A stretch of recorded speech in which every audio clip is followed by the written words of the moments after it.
Bonjour, bienvenue dans la série sur la mécanique quantique. Donc, revoyons un peu le théorème de décomposition bi-orthogonale.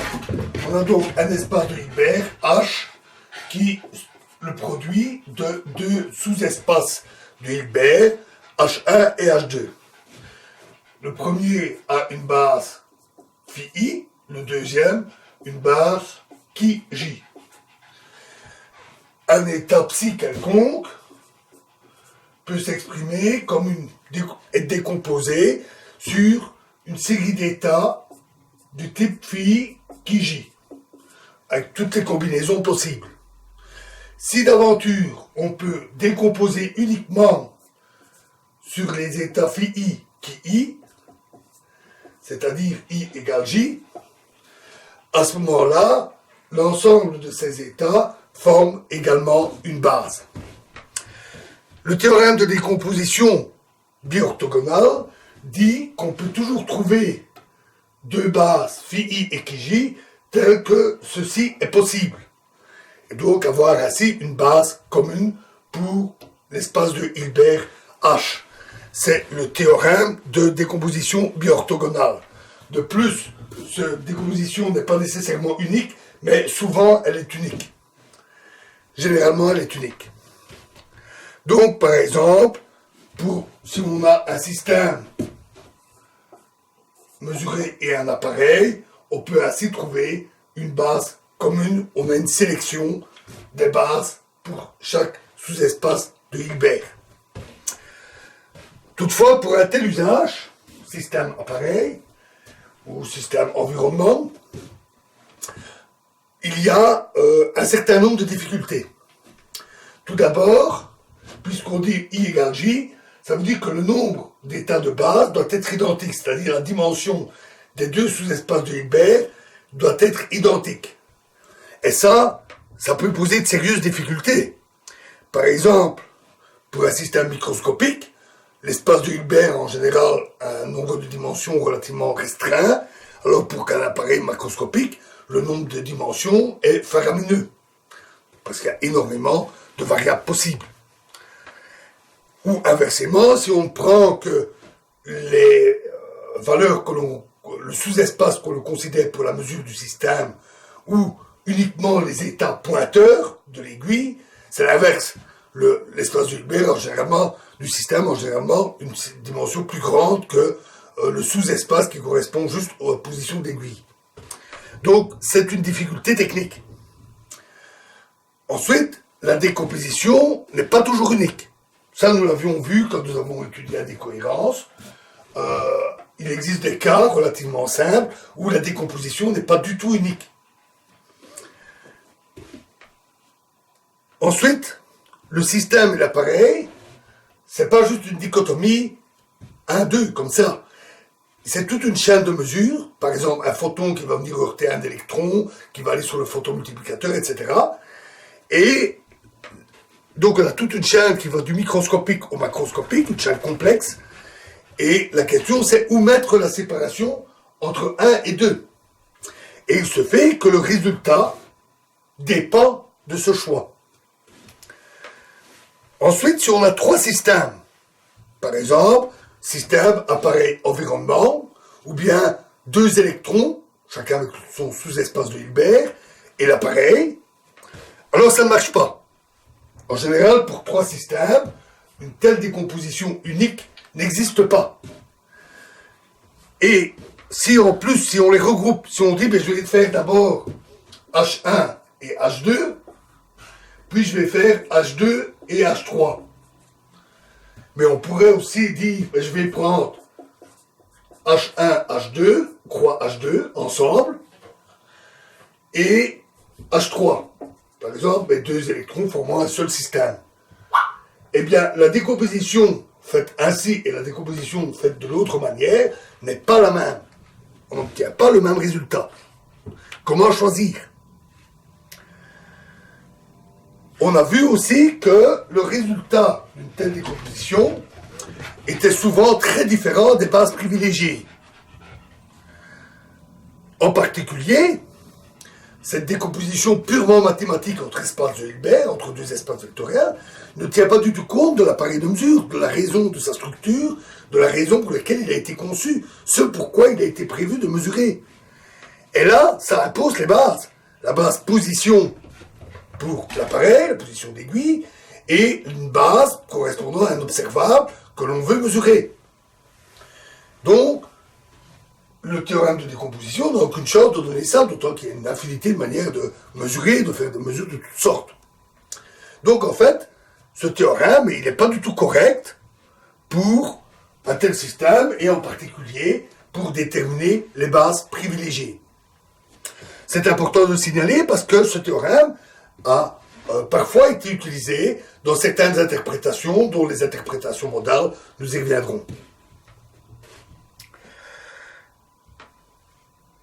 La base privilégiée est liée au problème de la mesure, mais pas au résultat défini.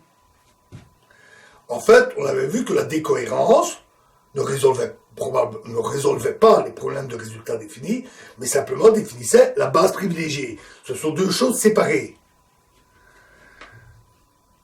Même dans une base privilégiée, où on dit la base privilégiée, c'est la base position, x1, x2, il n'empêche qu'on peut faire une somme des deux vecteurs,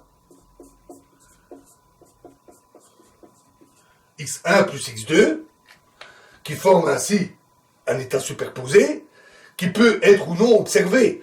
Il peut être observé pour des particules, non observé pour une chaise. Et dans des systèmes mésoscopiques, on peut avoir des cas mixtes, où bien alors la base privilégiée est la base position, mais le système étant très petit, il se décohère suffisamment lentement pour qu'on puisse observer la base privilégiée et en même temps constater l'existence transitoire d'un état superposé. Donc, ce n'est pas du tout lié au résultat défini, mais elle est liée à la dynamique et à la stabilité. Nous l'avons vu, la base privilégiée est un phénomène dynamique et se traduit par la stabilité des états constatés pour le système. Le formalisme de base de la mécanique quantique que nous avons vu n'utilise pas du tout les bases privilégiées. Ce n'est pas du tout intégré au formalisme. Et forcément, ça résulte d'une dynamique fort complexe liée à l'interaction avec l'environnement. Et même le théorème de décomposition orthogonale, qui est plus basique, est inutilisable. Donc, on doit vraiment séparer ces bases privilégiées du formalisme de base.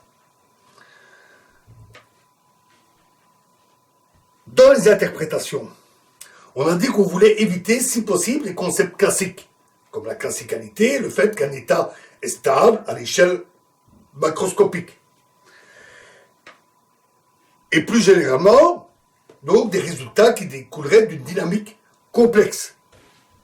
Ce qu'on veut, c'est une interprétation qui interprète le formalisme. Que signifie la fonction d'onde? Que signifie telle combinaison d'états? Ce qu'on doit donc avoir, c'est le formalisme plus une interprétation. Et à partir de là, on peut faire des calculs plus ou moins complexes et en déduire une dynamique, notamment d'interaction avec l'environnement, et dans lequel on retrouve les résultats définis qui doivent pouvoir être retrouvés si on a pris une bonne interprétation, et les bases privilégiées. On ne doit pas avoir formalisme plus base privilégiée. Un calcul, et qui donnerait alors la dynamique et les résultats définis. Parce que, ce faisant, on y inclut des concepts classiques, comme la base position privilégiée à l'échelle macroscopique, et on voudrait déduire la physique classique à partir de la mécanique quantique et de sa dynamique, et donc on risque de se mordre la queue, on risque d'introduire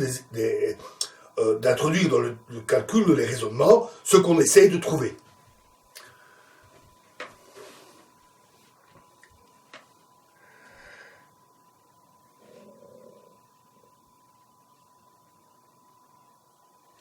Donc, il faut faire les choses dans l'ordre. Notons que c'est un point de vue.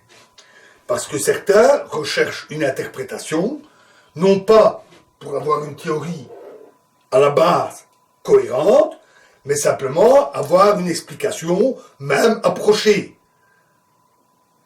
Certaines interprétations essayent juste de comprendre globalement.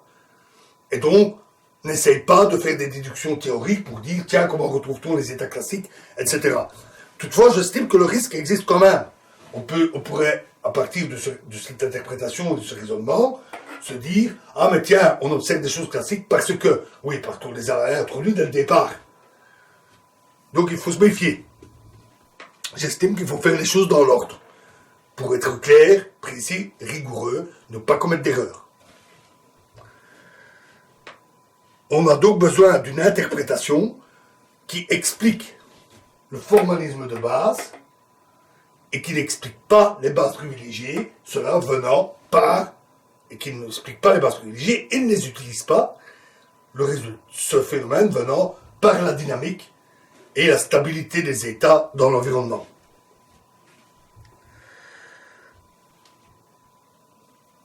Donc, nous avons fait le tour, on est prêt. On est prêt pour voir les différentes interprétations. Alors, on en a déjà vu, hein. On a vu la théorie de Bohm, on a vu l'interprétation instrumentale, on a vu l'interprétation de Copenhague. Il en existe toute une série d'autres. On est prêt. Alors, dans la prochaine vidéo, je ne vais pas directement attaquer ces interprétations. Je vais d'abord faire une introduction pour voir comment je vais attaquer ça et aussi pour discuter comment est-ce qu'on va comparer les interprétations, comment est-ce qu'on va les évaluer, comment est-ce qu'on va les classer. Je vous remercie.